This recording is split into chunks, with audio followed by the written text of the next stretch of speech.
What is going on, ladies and gentlemen? My name is Espresso, and welcome back to another Black Ops 3 video here today on the channel. This one, if you guys have not seen it yet, the Awakening trailer dropped earlier today. So what we're going to be talking about is Eisendrache and what exactly we can see here within the brand new Zombies map. We might have another upload here going up discussing the brand new multiplayer maps, but at the moment I'm unsure of that. But for right now, Eisendrache is what I'm super hyped about, and there's a lot of stuff that we can see here scattered throughout. So firstly, the very first opening sequence here that we have with our gondola here, we can see that more rockets are there out in the distance. This is looking the completely other different direction than what our promotional poster did. So we have them now behind us during what would be this scene and in front of us. So they scale the entire side of the mountain, it seems. And what we're going to be able to do with these, that's for right now unclear. Presumably something with the Easter egg here in Eisendrache, but that's just full assumptions right now.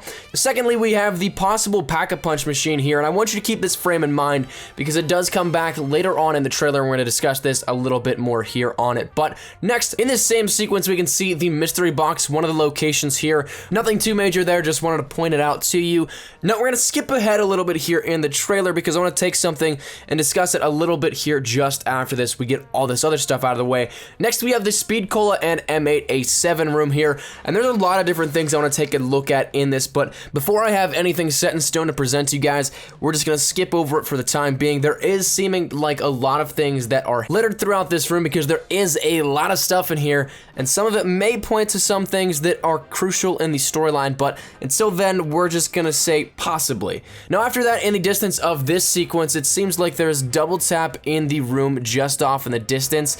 If my eyes aren't deceiving me, that does look like double tap. Perhaps it's something brand new, but to me, it's seeming like double tap. But now we're going to revert back to something that we skipped over here, and there's actually two frames of this that I want to discuss here for you guys. Firstly, take a look at this. It's just a developer's point of view from going up a slight little incline here on our map. But that key portion on the floor there, the glowing red circle, that to me deals directly with the Easter eggs, and here's why I'm going to mention this. This is something that we got in Shadows of Evil with the flags, where you have to place it down, get kills around it, stuff like that, going towards the main Easter egg there.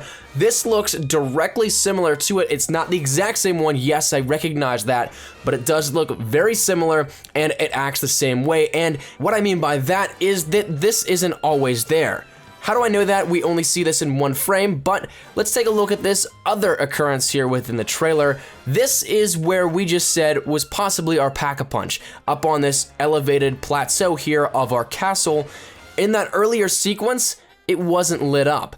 But in this one, you can see that circle right in the middle of the metal or concrete flooring that is here, lit up just as it was in this other sequence with it. So definitely, I think something very cool here to note, but that is not even the biggest part that I think is very cool that was hinted here to us in this trailer.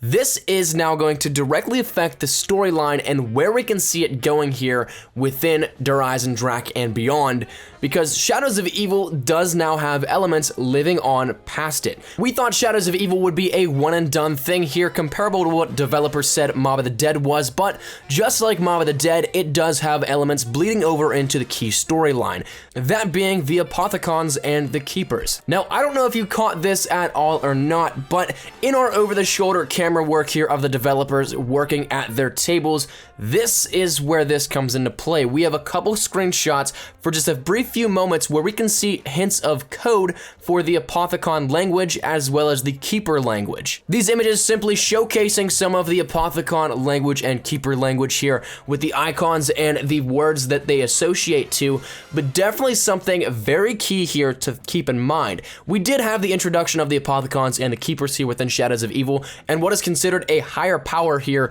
within the zombie storyline. It seems that we're finally going above and beyond what we already knew, but this now being able to translate over to it's not a single universe or single dimension thing here that Treyarch has introduced with Shadows of Evil. This is now bleeding over into our main story storyline and is going to affect everything that we know so far and going further into DLC, it seems here, within the zombie storyline. Now, we did also have Jason Blundell saying in very cryptic tones that we're going to get a lot of answers, but also a lot of new questions that are brought up here within Der Eisendrache. So what exactly that means here for the storyline, that's something that only time will tell, and I'm very excited for this to happen here. I'm very excited to get my hands on this DLC, coming first to PlayStation 4 here in February of 2016. So we're relatively close, but still we got a lot of time to wait. We still have some answers that we need to figure out on Shadows of Evil that potentially could lead up into Der Eisendrache here. So that's going to wrap this one up, though. Thank you guys so much for watching. Leave your comments down there in the comment section down below. I'd love to hear your thoughts on this. What do you think of the Apothicons and the Keepers sticking around here within the zombie storyline outside of Shadows of Evil?